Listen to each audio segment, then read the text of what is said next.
Hello friends, welcome back சித்தர்பாக் channel நண்பர்களே. இன்றைக்கி இந்த வீடியோவில் மிக முக்கியமான ஒரு ஜோதிட தாள்களை தான் இப்போ இந்த வீடியோவில் அதிரடியாக பார்க்க போகிறோம். ஜோதிட தாள்களை அதிரடியாக பார்க்குறதுக்கு முன்னாடி எதை பற்றிய தாள்களை பார்க்க போகிறோங்கிறத இன்ட்ரோவில் ஷேர் பண்ணுறேன். எதை பற்றிய தாள்களை பார்க்க போகிறோங்கிறத இன்ட்ரோவில் தெரிஞ்சுக்குங்க.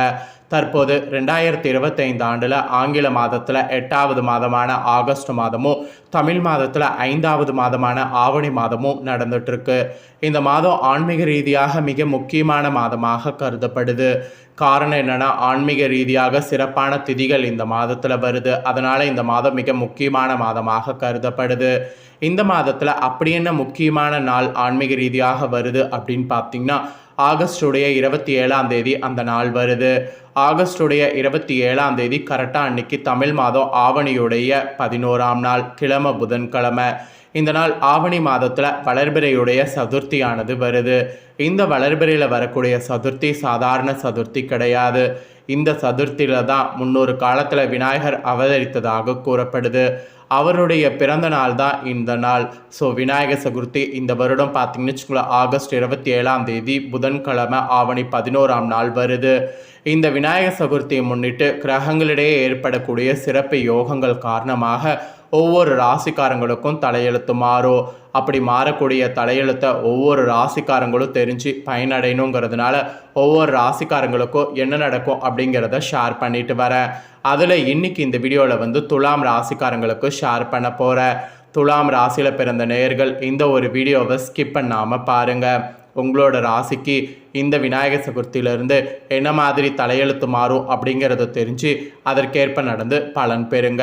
ஸோ உங்கள் ராசிக்கான தலையெழுத்தை மாறுவதை நீங்கள் தெரிஞ்சுக்கிறதுக்கு முன்னாடி உங்கள் ராசிக்கு திருமணம் ஆகியிருந்தால் திருமண வாழ்க்கை சுபமாக இருக்கிறதுக்கு இந்த ஒரு பரிகாரம் இந்த நாளில் செய்யணும். தம்பதிகளாக இருக்கக்கூடிய உங்களுக்கு ஒற்றுமை நிலைத்திருக்க இந்த பரிகாரம் செய்திங்கன்னா உங்களுக்கு கண்டிப்பாக நல்ல ஒரு ரிசல்ட் இருக்குது.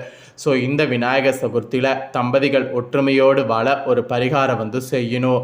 அது என்ன பரிகாரம், அதை எப்படி செய்யணும் அப்படிங்கிறத உங்கள் ராசிக்கு சொல்லித்தரேன். முதல்ல அதை தெரிஞ்சுக்குங்க. அதுக்கப்புறம் உங்கள் ராசி நட்சத்திரத்துக்கு என்ன பலன் கிடைக்கும் அப்படிங்கிறத அதிரடியாக இந்த வீடியோவில் பார்க்கலாம். ஆக்சுவலி வருடத்திற்கு ஒரு முறை வரக்கூடியது தான் விநாயகர் சதுர்த்தி. இந்த தினம் விநாயகர் அவதரித்த தினமாக கருதப்படுது. மேலும் இது வளர்பிறை சதுர்த்தியாகவும் கருதப்படுது. இந்த தினம் நாம் விநாயகர் பெருமானை வழிபாடு செய்தோம் என்றால் நம்ம வாழ்க்கையில் நன்மைகள் என்பது அதிகரித்து கொண்டே செல்லும் என்று கூறப்படுது. அப்படிப்பட்ட விநாயகர் சதுர்த்தி நாளன்னைக்கு கணவன் மனைவி ஒற்றுமையோடு வாழ்வதற்கு நீங்கள் செய்ய வேண்டிய ஒரு எளிமையான வழிபாட்டு பரிகாரத்தை தான் இந்த ஆன்மீக சார்ந்த பதிவில் உங்களுக்கு சொல்ல போகிறேன். ஃபஸ்ட்டு அதை தெரிஞ்சுக்குங்க. அதுக்கப்புறம் பலன்கள் என்னங்கிறத பார்க்கலாம். தம்பதிகள் ஒற்றுமையோடு வாழ விநாயகர் சதுர்த்தி பரிகாரம் இதுதான், தெளிவாக தெரிஞ்சுக்குங்க. கணவனும் மனைவியும் ஒருவருக்கொருவர் விட்டு கொடுத்த ஒற்றுமையோடு வாழ்ந்தால்தான் அந்த குடும்ப வாழ்க்கை என்பது சிறப்பாக அமையும்.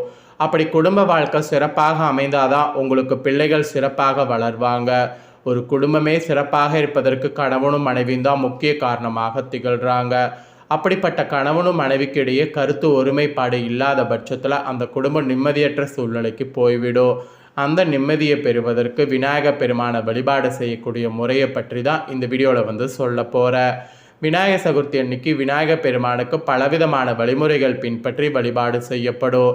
அதில் அவருக்கு 21 மலர்கள் வைத்து அர்ச்சனை செய்வது, 21 இலைகள் வைத்து அர்ச்சனை செய்வது, 21 வகையான பழங்கள் வைப்பது, இந்த மாதிரி வைத்து வழிபாடு செய்யக்கூடிய பழக்கம் என்பது பலருக்கும் இருக்கும். அதே சமயம் விநாயகர் பெருமானை அலங்கரிப்பதற்காக பல வண்ணப்பூக்கள் வாங்கி அலங்கரிக்கப்படும். அந்த மாதிரி பூக்களை வாங்கும் பொழுது இந்த நாளில் கண்டிப்பாக வெள்ளருக்கும் பூவை வாங்கி நீங்கள் விநாயகர் பெருமானுக்கு சூட்ட வேண்டும். ஏன்னா இந்த மலரை பொறுமையாக பிரித்து பார்த்தோம் என்றால் அதற்கு நடுவே 2 காம்புகள் ஒன்றாக சேர்ந்து இருக்கும். அந்த 2 காம்புகள் தான் கணவனும் மனைவியோ. அப்படி கணவனும் மனைவி சேர்ந்து இருக்கக்கூடிய அந்த பூவை மாலையாக தொடுத்து விநாயகர் பெருமானுக்கு சூட்டி வழிபாடு செய்தோம் என்றால் அந்த குடும்பத்தில் இருக்கக்கூடிய கணவனும் மனைவியும் என்றென்றும் ஒற்றுமையோடு இருப்பாங்க. இது சாஸ்திரத்திலே கூறப்படுது. 54 அல்லது 108 என்ற எண்ணிக்கையில் பூக்களை பறித்து மாலையாக கோர்த்து கொள்ளுங்க. இதை விநாயகர் சதுர்த்தி அன்னைக்கு புதிதாக வாங்கி வரக்கூடிய விநாயகருக்கு போடுங்க. இல்லை வீட்டில் ஏற்கனவே இருக்கக்கூடிய விநாயகர் சிலைக்கு போடுங்க. இல்லை வீட்டில் இருக்கக்கூடிய விநாயகர் படத்திற்கு போடுங்க. இப்படி இந்த மாலையை போட்டு முடித்து அவருக்குரிய பிரசாதங்களை நைவேத்தியமாக வைத்து மனதார கணவனும் மனைவியும் ஒற்றுமையாக வாழ வேண்டும், குடும்பம் சிறப்பாக இருக்க வேண்டும் என்று வேண்டுங்க. விநாயகப் பெருமானின் அருளால் கண்டிப்பாக நினைத்தது போலவே கணவனும் மனைவியும் ஒற்றுமையோடு வாழ முடியும். இந்த பூக்களை பறித்து உங்களால் தொடுக்க முடியாது எனக்கூடிய பட்சத்தில் விநாயகர் சதுர்த்தி அன்னைக்கு கடைகளில் விற்கக்கூடிய அந்த பூ மாலையை வாங்கி சூட்டுங்க. அப்படி அந்த மாலையை வாங்கும் பொழுது ராகு காலம் யமகண்டம் இல்லாத நேரமாக பார்த்து வாங்குங்க. விநாயகர் பெருமானுக்கு நாம் செய்யக்கூடிய ஒவ்வொரு விதமான வழிபாட்டு முறைக்கும் ஒவ்வொரு விதமான அர்த்தம் இருக்குது. அந்த வகையில் இந்த எருக்கம்பூ மாலையை விநாயகர் பெருமானுக்கு அணிவித்து குடும்ப ஒற்றுமையோடு வாழ நீங்கள் கண்டிப்பாக இந்த பரிகாரம் செய்யுங்க. கண்டிப்பாக இது ஒரு பெரிய வகையில் உங்களுக்கு மாற்றத்தை கொடுக்கும். இது தாங்க விநாயகர் சதுர்த்தியில் நீங்கள் செய்ய வேண்டிய பரிகாரம்.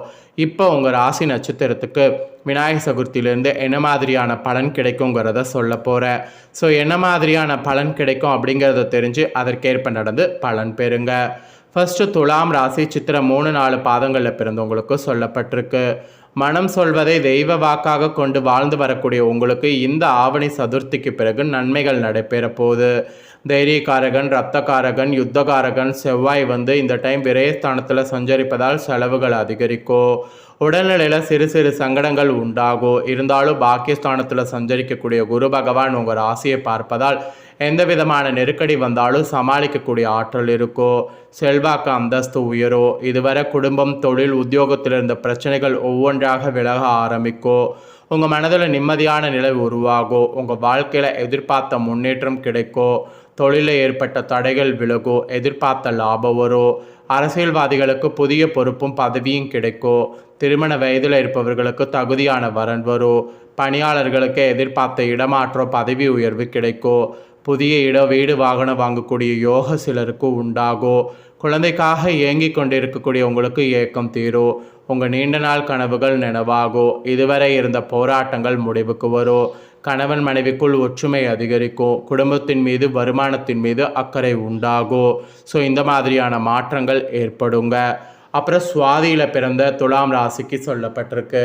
எந்த இடத்துலையும் சுய கௌரவத்தை விட்டு கொடுக்காத உங்களுக்கு ஆவணி வளர்பிறை சதுர்த்தியிலிருந்து லாபங்கள் ஏற்படும்.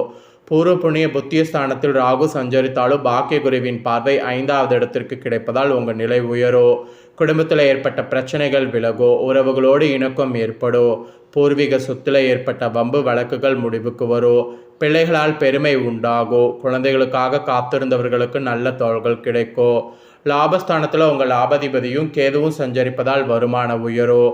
வரவேண்டிய பணம் வரும். அரசு பணியாளர்களுக்கு எதிர்பார்த்த இடமாற்ற பதவி உயர்வு கிடைக்கும்.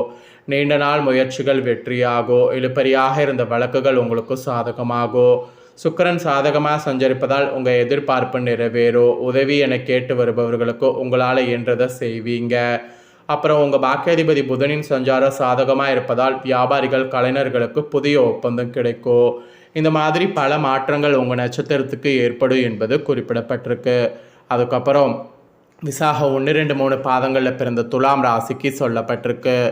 நல்ல எண்ணம் கொண்டவரான உங்களுக்கு இந்த ஆவணி வளர்பிறை சதுர்த்தியிலிருந்து அதிர்ஷ்டம் ஏற்படும்.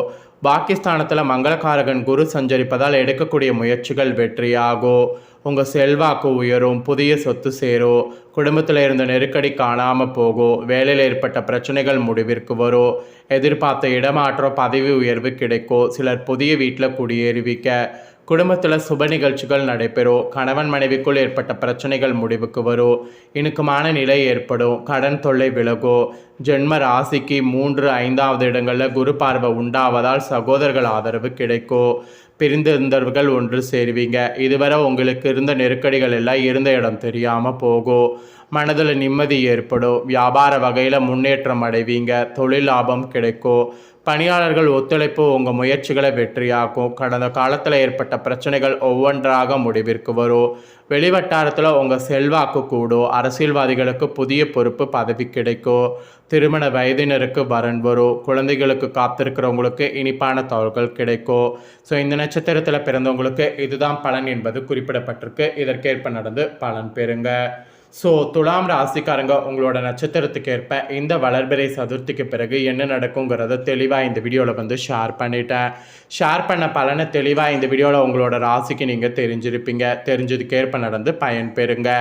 நீங்கள் இதை பார்த்து பயனடைகிறது போல் உங்கள் ஃப்ரெண்ட்ஸ் ஃபேமிலியில் இருக்கிறவங்களும் பார்த்து பயனடையணும் அப்படின்னு நினச்சிங்கன்னா வீடியோ லைக் பண்ணி ஷேர் பண்ணுங்கள். உங்கள் ஃப்ரெண்ட்ஸ் ஃபேமிலியில் இருக்கக்கூடிய துலாம் ராசிக்காரங்களும் இதை பார்த்து பயனடையட்டும்.